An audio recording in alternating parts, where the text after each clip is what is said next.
and everybody's asking, okay, hold on, where's the baby? Where's the toddler? Part of what data includes several internet searches in the days leading up to their disappearance that I think are very relevant to this case.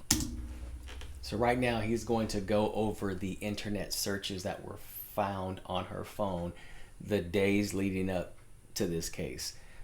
Specific things that actually play a part in what may have happened, or what her mind frame must have been, or what she was thinking about doing. So I heard about this story on the news the other day. I was watching the news actually, and it really pulled me in because, you know, it's a black person, and I know a lot of times black people, you know, don't get covered in the news, you know, like other races. So I really wanted to cover this story because you never know what your kids are going through, what your if you have teenagers or young adults, you never know what's going through their mind. And there's so much that was said in this investigation, and you're like, wow, you know, you just never would have thought. And we still don't know what was going on in her mind, as it's an ongoing investigation. But we're going to go ahead and dive into what they found out in regards to the Carlee Russell alleged abduction, and just let me know what your thoughts are. But at the end of the day, pay close attention to what your kids are going through, no matter what age they are. Kind of be in the know on what's going on, how they're feeling, just so you're aware. You know, pray, use discernment, you know, stay close to them, you know, hopefully if they let you, you know, into their life, so you can never be caught off guard with this right here. So let's go ahead and check out the video. You know, 6 days ago, our community learned about the disappearance of Carlee Russell, and it sent fear and pandemonium not just through our city, but the entire state and the nation as well. Our community sprung into action, and they organized search parties, arranged prayer vigils, and they took other steps that I'm not even aware of. Now, real quick, if you don't already know, a little brief, I guess, synopsis on the Carlee Russell story is she left work and did a little bit of shopping, and she hopped on the freeway by herself. And in her car, while she was driving at nighttime, she said that she saw a little toddler walking alongside off to the road. And so she immediately got on the phone with 911, and I guess she's trailing behind this, you know, said toddler, and they answer the phone, and she's supposedly, you know, walking along or driving behind them. And then I guess she gets out to check on the toddler at nighttime. Cars are passing by on the freeway, and when she gets out to check on the toddler, she said a man jumped out of the bushes and grabbed her. And then the next thing you hear is 48 hours pass, and then she walks home. It's from what she told her parents. She, you know, showed up at her house. She just mysteriously showed up at her house, you know, a day or two later, and said that she walked home, and they didn't ask her too many questions because they wanted her to just, you know, rest, get her thoughts together before they started asking her a bunch of questions. To help in this situation, the Hoover Police Department quickly rallied multiple partner agencies, stopping at nothing to find Carlee. I'd like to take this time to say thank you first to the Hoover Police Department, our partner agencies, our wonderful community, and to all those that aided in some way in connection with this situation. Now, we're going to speed it up a little bit. Thank everyone for being here today. Besides me stands the team who played a significant role in this investigation. I want to thank our department, members of surrounding local law enforcement agencies, the FBI, Secret Service, United States Marshals, and ALEA for their assistance in this case. We said from the evening of July 13th, our focus would be the safe return of Carlee Russell. That occurred. Now, without saying too much, people usually say, you know, black people don't get a lot of attention, you know, but if it was a white person or if it was a different nationality, they'd be all in the news, all in the media. And though that has been proven in past years, just, you know, keep that in mind. On Saturday, July 15th, approximately 49 hours after she called 911 and disappeared. From that point, our focus has been to determine Carlee's whereabouts during that time and what exactly took place. Let me say up front, this investigation is not over. We're still working this case, and we'll work in this case until we uncover every piece of evidence that helps us account for the 49 hours that Carlee Russell was missing. However, through the public interest, and in some cases, public fear, that this story has generated, we owe it to our citizens to tell them the facts that we have uncovered. So I will give you the facts that we know today. We're looking for the On facts. July 13th, at approximately 8:20 p.m., Carlee left work from a business at the Summit. Surveillance video from her place of employment shows Carlee concealed a dark-colored bathrobe, a roll of toilet paper, and other items belonging to the business prior to her departure. She ordered food from Tzatziki's at the Colonnade. So we're going to keep going, but concealed means that either she bought it while she was on the clock and then tucked it away, or she stole those items from her job. And traveled there. She then traveled to Target on 280, where she purchased some granola bars and Cheez-Its.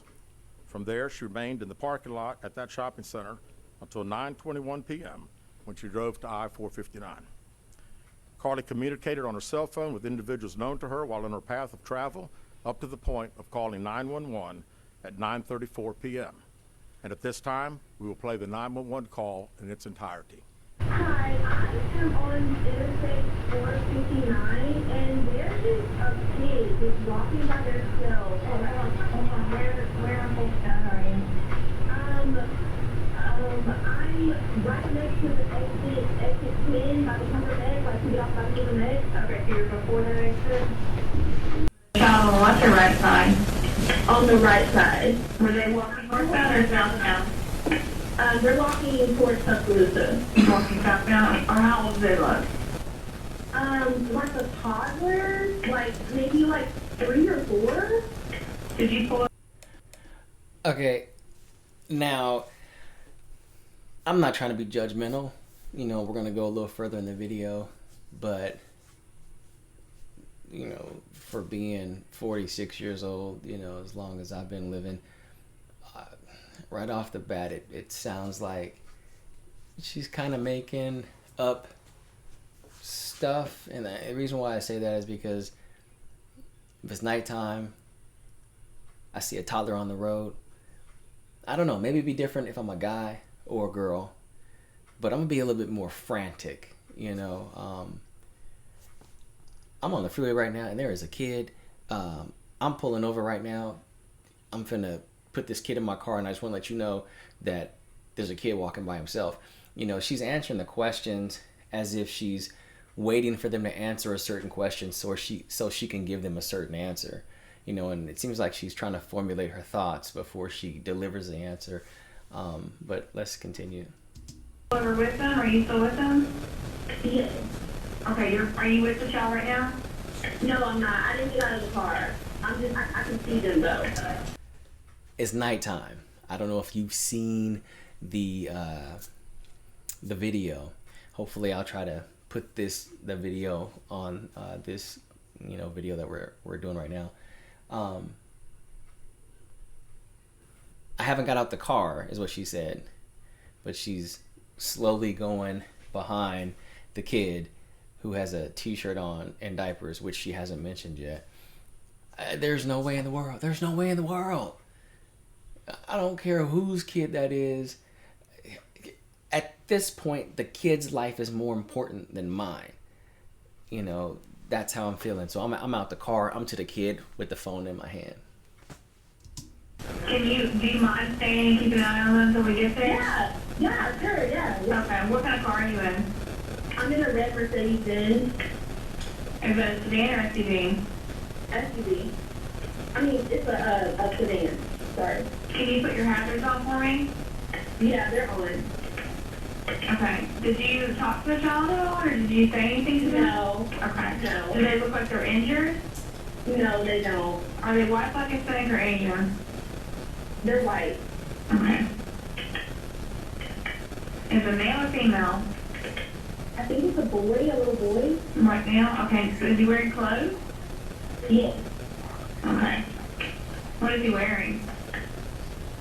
It's a white t-shirt, and it doesn't look like he has any pants on. It looks like a diaper. And you don't see any cars anywhere? No, no cars anywhere.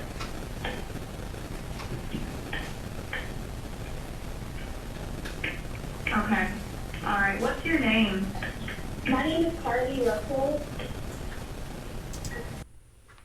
There's no way after giving all that information, I'm still slowly driving behind this baby toddler on the side of the road with my hazard lights on, and the kid is just staying off to the right. There's just no way, you know.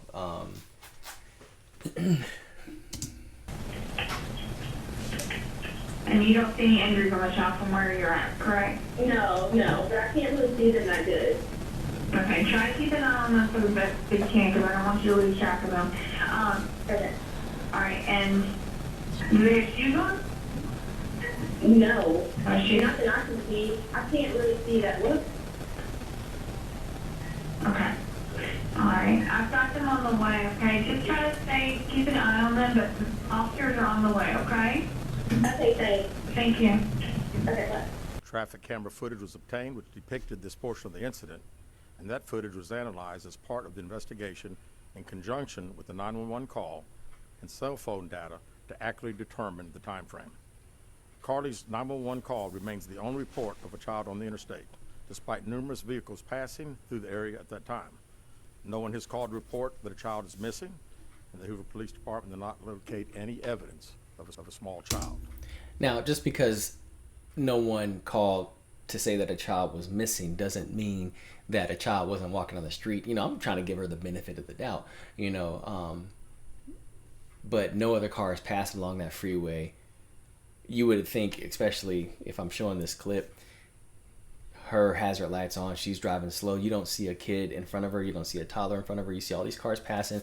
And what they were saying is, if I see a toddler walking on the street in some diapers, it's going to be more than one car that pulls over, you know, to help rescue the child. Walking down the interstate. Data from Carlee's phone, including her Life 360 app, shows that she traveled approximately 600 yards in her vehicle while she was on the phone with 911, stating that she was following a child. 600 yards. That is 6 football fields straight. Wow. 600 yards. The Hoover 911 Center received a second call from Carlee's mother, stating that a relative was on the phone with her when they heard Carlee scream, and then they had an open phone line. Hoover police officers arrived on the scene within 5 minutes of being dispatched, and several other officers arrived shortly. They located Carlee's wig and cell phone in the grass near the vehicle. Her purse was located in the front seat of her vehicle with her Apple Watch in the purse. I got my Apple Watch on. I don't really know anyone who takes their Apple Watch off while they're out and about, you know. I mean, it just sounds so sketchy. I mean, you know, someone grabbed her is what was they said someone grabbed her, you know, maybe she dropped her phone, you know, maybe they took her watch off and put it in her purse in the car.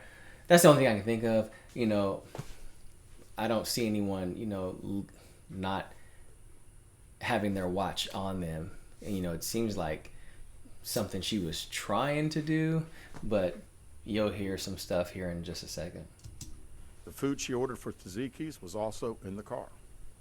The items she purchased from Target, as well as the items taken from her place of employment, were not in the vehicle, nor were they located anywhere around the scene. Hoover Police. So she purchased some items from Target before she got on the freeway. None of that was in the car, so obviously she took it with her, or, you know, wherever supposedly that happened right after she got out of the car to check on the toddler. Police deployed all available assets from the point in the search for Carlee. Additional resources were called in to include our own drone unit, crime scene investigators. Numerous detectives responded to the scene. Throughout the day Friday, officers from surrounding local and federal agencies assisted Hoover Police in the search for Carlee Russell. Officers returned to the scene on 4:59 to conduct a thorough line search for evidence. K-9 teams from the Jefferson County Sheriff's Department responded to check for any sign of Carlee, the child that she claimed to see, and anything else that could be considered evidence in this case. Those searches all turned up empty. Private citizens, including search parties organized by her family, friends, began looking everywhere that they could to find any trace. These searches took place throughout the day Friday and again on Saturday, yielding nothing. At 10:44 p.m. on July 15th, the Hoover 911 center receives a call from Carlee's residence stating that she returned home on foot. In subsequent investigations, detectives obtained surveillance footage of Carlee walking down the sidewalk alone prior to arrival at her residence. She was conscious and speaking with paramedics when she was transported to UAB. Detectives were able to obtain a brief statement from her prior to being treated and released. During the statement, she told detectives that while traveling down the interstate, she saw a baby walking down the side of the road and called 911. She stated when she got out of her vehicle to check on the child, a man came out of the trees and mumbled that he was checking on the baby. She claimed that the man then picked her up and she screamed. She stated he then made her go over a fence. She claims he then forced her into a car, and the next thing she remembers is being in the trailer of an 18-wheeler. She stated that the male was with a female. However, she never saw the female, only hearing her voice. She also told detectives she could hear a baby crying. She told detectives the male had orange hair with a big bald spot on the back. She said she was able to escape the 18-wheeler and fled on foot, only to be captured again and then was put in a car. She claimed she was then blindfolded but was not tied up because the captor said they did not want to leave impressions on her wrists. She said that they took her into a house and made her get undressed. She believes they took pictures of her, but she does not remember them having any physical or sexual contact. She stated the next day she woke up and was fed cheese crackers by the female. She said the woman also played. So I just happened to find her Facebook, and the last thing she posted, was a little while ago. And this is her real profile. Goes back to her posting May 4th, April, all the way back to, February. And, 6 days ago, she shares a story. My main goal is to make sure I reach my full potential. There's a woman that I plan to be. I'm not her. I'm still learning and growing, failing and resetting, hitting and missing, but I'll keep working until I become who I aspire to be. Now, she didn't say that. She shared that post. Before that, July 8th, I'm a firm believer you got to meet God halfway. Don't just pray. Got to do your part. On that first one, 5,000 comments. So you stole tissue from work just to go to Target to not buy any? People are saying stuff. I'm surprised her real profile is still up. Even as we go on, the whole point is, I'm checking on my kids. I'm checking to see, what they're doing, where they're going. Hey, who you with? What's going on? How's your girlfriend? How's school? How are things going really on the inside? Because her parents probably had nothing to do, with what's going on. Let's listen to the rest of it. With her hair, but could not remember anything else. At some point, she was put back in a vehicle she claims was able to escape while it was in the West Hoover area. She told detectives she ran through lots of woods until she came out near her residence. During this interview, detectives noted that Carlee had a small injury to her lip, and she claimed that her head was hurting. She also had a tear in her shirt. Detectives also noted that she had $107 cash in her right sock. Out of respect for Carlee and her family, detectives did not press for additional information in this interview and made plans to speak with her in detail after giving her time to rest. Detectives continue analyzing data from Carlee's cell phone that was left behind at the scene. We enlisted the help of the United States Secret Service in conducting this analysis. Part of what data included several internet searches in the days leading up to their disappearance that I think are very relevant to this case. So right now he's going to go over the internet searches that were found on her phone the days leading up to this case. Specific things that actually play a part in what may have happened, or what her mind frame must have been, or what she was thinking about doing.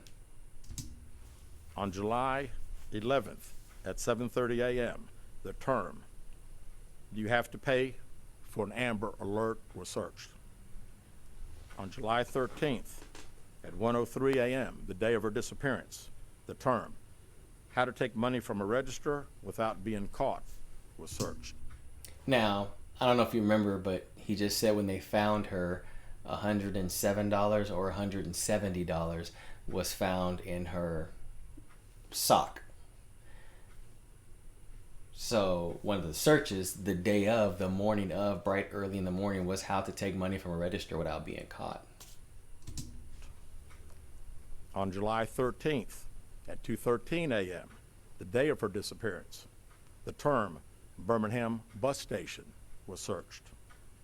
On July 13th, 2:35 a.m., a search for a one-way bus ticket from Birmingham to Nashville was conducted with a departure date of July. Doesn't it sound like she don't have enough money to get somewhere? Yes, she's driving a car, but it sounds like she doesn't have enough money to get somewhere, so let me steal it from my job and then let me catch a one-way ticket somewhere. That's what it sounds like. 13th. On July 13th at 12:10 p.m., a search for the movie Taken, a film about abduction, was conducted. There were 2 searches related to Amber Alerts on a computer at Carlee's place of employment, including one regarding the maximum age of an Amber Alert. Why would you Google the movie Taken a couple of days before you allegedly got abducted? You know, I can't even wrap my head around that. And what it makes me think, like I said, is we don't know what she was going through. We don't, you know, there could have been something going on at the house, in the home, that she was trying to get away from. You know, teens nowadays, you know, or even young adults that are still living at home, or maybe not living at home, but have already moved out, you know, go through so much stuff, you know, bills, trying to do this, trying to, you know, stay on the job, you know, trying to make things work. Relationships go bad, go sour, you know. We have no idea until the next update, or, you know, like a full confession comes out, but they're waiting on her to give an interview. But right now, you know, she gave some descriptions on what she said happened and who took her and their description, but it's just not adding up. There were other searches on Carlee's phone that appeared to shed some light on her mindset, but out of respect for her privacy, we will not be releasing the content of those searches at this time. We've asked to interview Carlee a second time, but have not been granted that request. As you can see, there are many questions left to be answered, but only Carlee can provide those answers. What we can say is that we've been unable to verify most of Carlee's initial statement made to investigators, and we have no reason to believe that there is a threat to the public safety related to this particular case. Thank you very much. Dear friend, He's going to accept a bunch of questions, you know, right now, and I've already listened to them, and none of them are really anything that's going to give us any new light on exactly what happened. What we do know is she left her job. She got on the freeway for whatever reason in her driving her Mercedes, and she said she saw a little kid. It really sounds like, you know, at face value, after the investigation was done and after everything Carlee told them, they couldn't verify or find any evidence for anything. No baby, no, you know, and they said, you know, as a toxicology, you know, test going to be done, anything, you know, and so some stuff is still in the process, you know. Her wig was found, so they're going to do all of that. But even if I played all of those questions, what was really going on in her mind even if this was staged, because one of the reporters is going to ask, so if this comes out not to be true, they spend all of this money, all of these resources, black, white, Mexican, Asian, no matter, they say they treat them all the same. But my thing is in the news, or excuse me, a lot of black people, say that, they don't spend a lot of resources on us, and then when it seems like they do, for whatever reason, this whole thing just seems not real and fake, seems staged, it's all what allegedly happened. And like I said, I'm just giving my take, and what I really want to say is, what? Make sure you know what's going on with your family, your kids, be involved in their life, because at the end of the day, we really don't know what was going through her head, what was going on, and what may have caused her to want to do some of these things if we find out that they're actually true. Looking up how to take money from a register, what's the youngest age or the oldest you can be to still have an Amber Alert issued. And I really believe that was looked up, because if you want to leave and get away, you don't want an Amber Alert going out, because now everybody and their mom's going to be searching for me, which is exactly what happened. Not necessarily an Amber Alert, possibly, but we obviously I'm in a different state, so I didn't get the Amber Alert. But if the oldest you can be is 16, and if you're 17 and the Amber Alert doesn't go out, cool, I'm in the safe. I can leave, and I don't have to worry about me being on the news or anything like that. But when you call 911, you're already Amber Alerting yourself. And so, hey, I'm not trying to say any of this is real or fake. I'm speaking from what the investigation that was done. And, I just pray that, if you have family, reach out to them, hey son, hey daughter, husband, wife, hey, how you doing? How's it going? And just check in on them, if I hear of an update, I'll get on here and we'll talk about it and see what actually happened. But that's my ultimate thing right now, is I just want you to make sure that your family's good. Make sure your family's good, because this kind of hit home. I had a relative that ran away in 9th grade, and I'm not really going to touch on that, but 9th grade, you're running away at 9th grade, something's going on, and so when I hear this, it really made me think of, man, okay, so what was going on that made you want to do all of that, and everybody's asking, okay, hold on, where's the baby? Where's the toddler? We care about you, we care about her, but the most important thing at the beginning was you saw a toddler on the freeway. Why are we not talking about the toddler? Where is the toddler at? That would be the first thing I would have said. Now, if you're saying, I was abducted, and I don't remember whatever happened to the kid, because the kid was a trick, and that was, a trick to get me, I don't know. So like I said, we'll see what happens until we get another update. All right.